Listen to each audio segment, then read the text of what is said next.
Okay,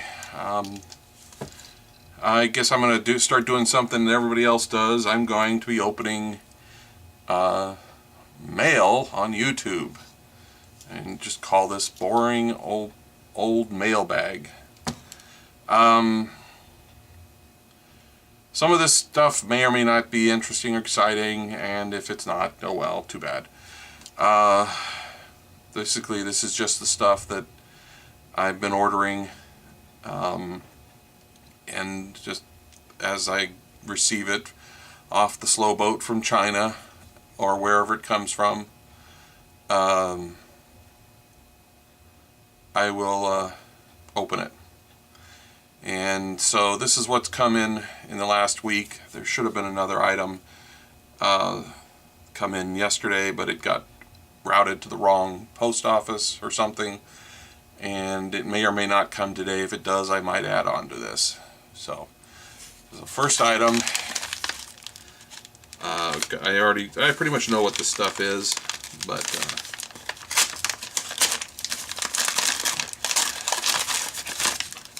this is just these crimp connectors. I've had a hell of a time finding these locally, in selling more than just like 5 in a container or pack, if they have them at all, and they almost never have them with the female side covered. I've been using shrink tubing, but uses up a lot of shrink tubing. So got those. It's enough to last me a while. This one, oh, these are actually wrapped up individually. How nice. Usually they come by themselves.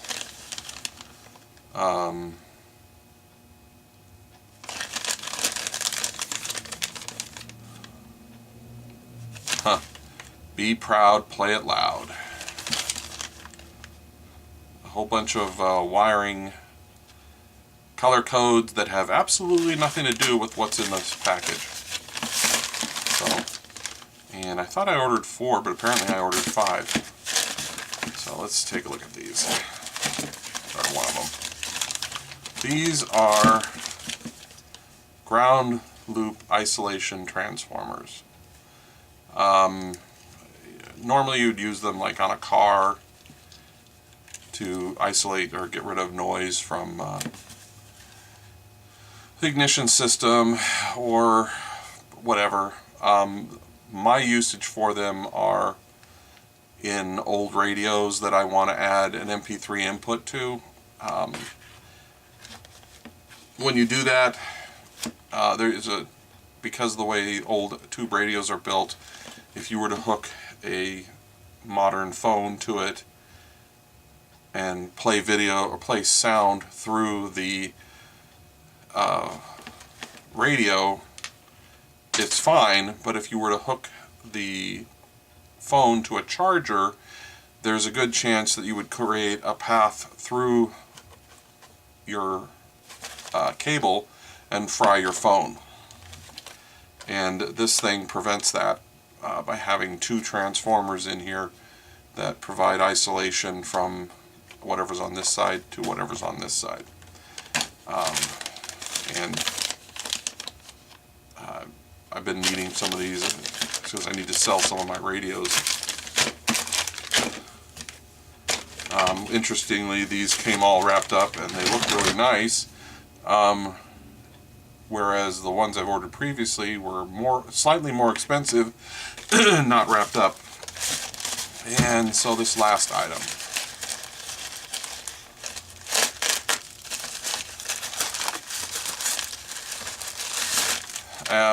and I'm not going to be posting the exact auctions I got this from. It's my understanding that whenever a bunch of people buy an auction or buy something from an auction,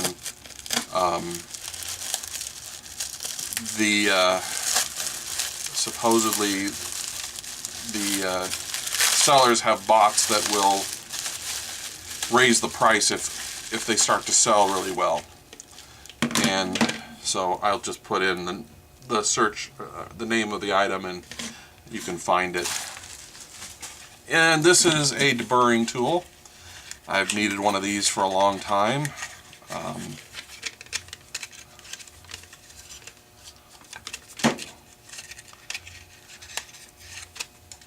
If I can get it out of there.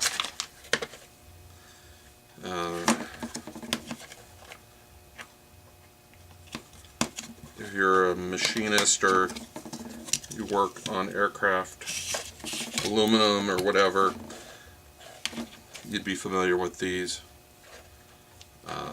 Basically what you do with it is when you drill a hole, or if you have an edge that you're trying to finish and it'll have burrs around it, what you do is you take this and scrape it around, and it will cut off the crap on the edges and make it smoother. The one I got, it's the tool plus 10 of the blades. And I'll put the prices on all this stuff later. So if like I said, if the other one comes in, I'll add it on here. So later. Actually, I'm gonna talk real quick about how I buy things on YouTube, or eBay. Since you know, it's really a crapshoot as to what you get, and a lot of sellers are really crappy. There is a strategy for buying stuff, especially stuff from China, but these rules apply to any eBay seller. Generally what I do is whenever I need, I go onto eBay and I search for it. And when I find the item in the price range I'm looking for, I open up in different tabs each item I'm interested in. And the first thing I look at is the feedback rating of the seller. The higher the feedback rating, the more likely I am to buy it from them. Ideally, you want a feedback rating over 99.5%. But, you know, sometimes you just can't do that. But what I do is I go through and quickly look, you know, if I've got a whole bunch of them and they're all between, let's say like these were about $7 or $8 for 100 pieces. What I would do is I would open up 5-10 tabs with each seller. Look at their feedback. If it was basically, I would just go with whoever. I would look at all the feedbacks, and any of them that were low, I would close out those tabs, leaving the highest feedback. And then I would open up another 5 or 10 tabs, and then I'd look at those feedbacks, and whoever was the highest, I'd keep that tab, and then close all the others, and then open up another 5 or 10, or until I run out. And then whoever has the highest feedback, I would purchase it from them. Now sometimes I would go with a lower feedback rating if I need it quickly and I need to buy locally. I try not to do that, but you know, sometimes you just, a lot of eBay sellers just have terrible ratings, especially from China. But also some from Hong Kong and Malaysia and wherever. Sometimes when I look for things, a lot of times the shipping on larger items is just completely ridiculous.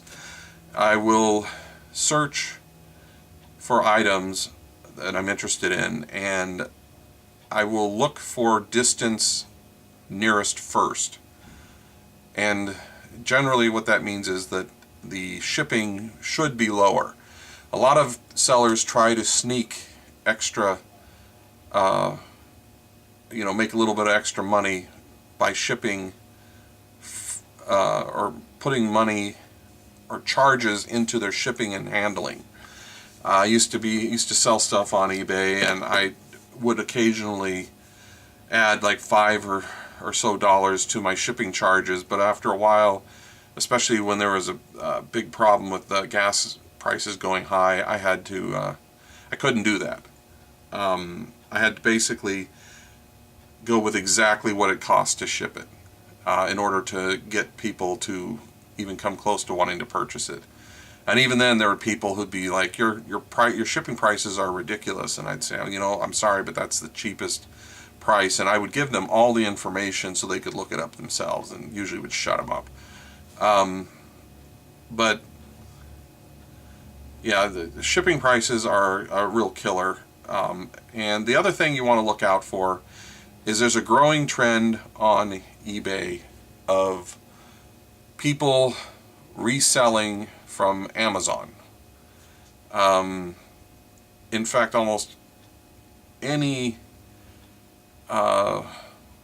you buy on eBay that's new and is something that if you were to go to Amazon, you would oftentimes find it for the same price or cheaper. Case in point, I bought a shed. It was a small 6x5 foot shed. I had searched around and thought I'd found the cheapest cost or price that included shipping, and it was on eBay. Ordered the item, and when I got the tracking number, it was strange. I'd never seen it before, and I looked it up, and it was an Amazon tracking number. And I went to Amazon's website, looked up, and sure enough, the item was on Amazon for almost $40 less. And for some reason, a lot of people don't, think I'm weird because I have a problem with this. But if you go to eBay and you think you're getting the best price for something that you're buying now with a buy it now, think again. You can almost always find it for less somewhere else. Another thing that's really helpful is if you get an add-on for your browser. There's Firefox has an add-on, and I believe it's called Invisible Hand. I'll put the name in on the screen.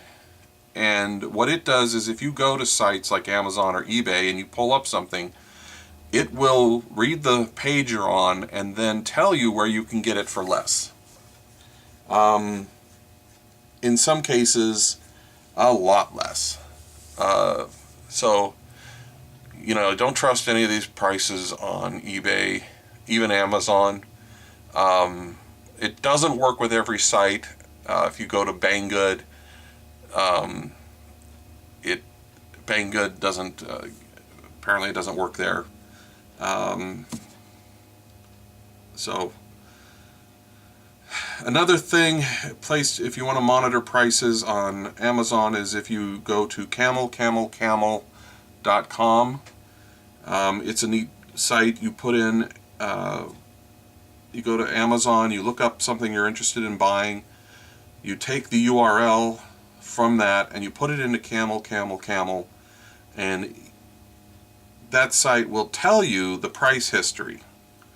And in some cases you can see that the price will drop significantly. In one case I wanted a ViewSonic 24-inch monitor, and Amazon had it for $139. Well, I put it into Camel, and it said that the price had dropped. I can't remember. I think it was down to like 100 and something. It might have been as low as $100. And so I didn't need the monitor right now, so I just put it in there with a notice to let me know if it ever dropped below $100. And it was about 2 or 3 weeks later, I get an email and it said your monitor is on Amazon for $99.99. And I went there, and sure enough, it was an Amazon deal of the day, and I bought it, and I got it for $40 less. and the shipping was included and everything. So that's it.